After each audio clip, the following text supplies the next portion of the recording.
Hello everyone, welcome to career guide live. আমাদের অনেক দিনের একটা ইচ্ছা ছিল এবং স্টুডেন্টসের অনেক দিনের রিকোয়েস্ট এটা যে স্যার জিএস এর জন্য আপনি কিছু স্টার্ট করুন এই চ্যানেলে।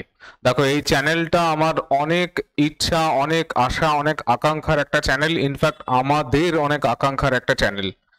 তো আমি শুরুতেই বলেছিলাম যে এই চ্যানেলে আমি কোনোদিন কিছু কার্পণ্য করে পড়াইনি, কোনোদিন কার্পণ্য করে পড়াবও না।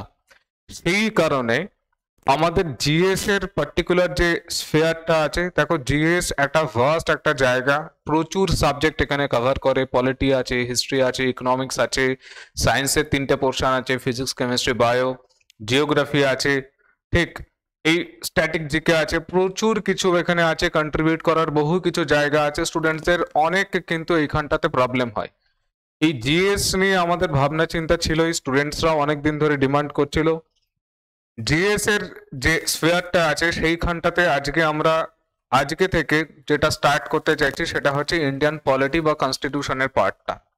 ঠিক আছে, এই ইন্ডিয়ান পলিটি, এই 3টে পার্ট নিয়ে অ্যাকচুয়ালি পলিটি, একটা পলিটি, কনস্টিটিউশন অ্যান্ড গভর্নেন্স, এই 3টে পার্ট একসাথে নাম হয়েছে পলিটি, যার মধ্যে কনস্টিটিউশনও আছে, পলিটিও আছে, অ্যাজ ওয়েল অ্যাজ গভর্নেন্স সেটাও আছে। এই 3টে পার্ট আছে। এই 3টে পার্ট আমরা ডিটেলে স্টাডি করব, সেই নিয়ে আমাদের চিন্তা ভাবনা আছে। আজকে থেকে আমরা পলিটি সেশন শুরু করতে যাচ্ছি। যে এই পলিটির যে সেশন আছে, সেই পলিটি সেশনটাকে আমি শুধুমাত্র স্টুডেন্টদের স্ফেয়ার থেকে না ভেবে, মানে যারা job aspirants, government job aspirants, তাদের তো হেল্প করবেই। ঠিক আছে, মেন ফোকাস আমার তাদের।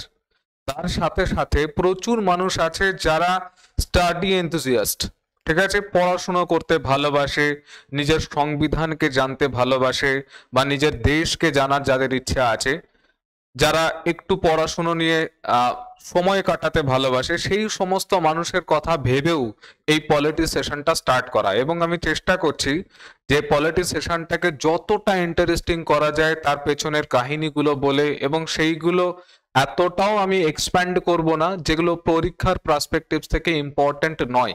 ঠিক আছে, তাহলে আমাদের টার্গেট কি থাকবে?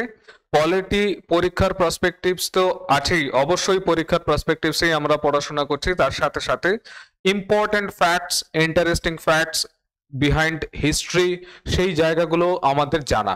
সেই কারণে আমি শুধুমাত্র এটাকে পলিটি হিসাবে ডিজাইন না করে আমি এটাকে নাম দিয়েছি নো ইয়োর কনস্টিটিউশন। এই পুরো সিরিজটা যেটা আসবে সেটার নাম নো ইয়োর কনস্টিটিউশন। কেন? কারণ আমার টার্গেটেড যে অডিয়েন্স সেটা মূলত দুই প্রকারের। একটা জব অ্যাসপিরেন্টস, যাদের জন্য আমরা এই সেশনটা স্টার্ট করছি, ঠিক।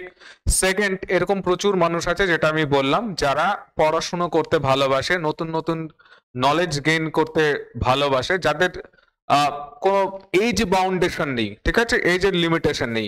আমি তাদের কথা মাথায় রেখেও এই জিনিসটাকে ডিজাইন করেছি। তাই এটা নাম আমি দিয়েছি নো ইয়োর কনস্টিটিউশন, নিজের সংবিধানকে জানো।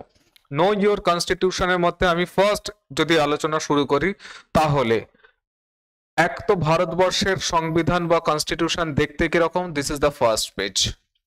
ভারতবর্ষের সংবিধান দেখতে একদম এই রকম। দিস ইজ আ সিঙ্গেল বুক, যেটা আমরা দেখিয়ে বলতে পারি yeah this is the constitution of our nation. ঠিক। আমরা এই কনস্টিটিউশনের শুরুতে আমরা বেসিক কিছু জিনিস নিয়ে আলোচনা করব। ফার্স্ট অফ অল, কনস্টিটিউশন কি, কনস্টিটিউশন কেন ইম্পর্টেন্ট, কি জন্য কনস্টিটিউশন নিয়ে আমাদের জার্নি স্টার্ট হয়েছিল, কোথা থেকে জার্নি স্টার্ট হয়েছিল, কারা স্টার্ট করেছিল, এই সমস্ত ইতিহাস নিয়ে আমরা কথাবার্তা বলবো। ফার্স্ট অফ অল, এগুলো স্টেপ বাই স্টেপ, দেখো এটা একটা চেইন মতন প্রসেস।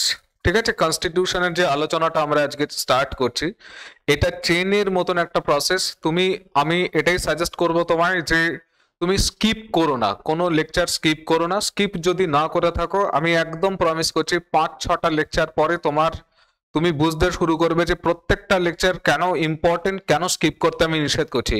এবং একদম তুমি যদি আমায় ট্রাস্ট করো, তাহলে এইটুকু আমি বলতে পারি, তুমি দেখতে থাকো, সাথে থাকো চ্যানেলটার, তাহলে তুমি বুঝতে পারবে যে এটা কতটা ইন্টারেস্টিং, কতটা সুন্দরভাবে সুন্দর লাগতে শুরু করবে, আশা করছি এটা।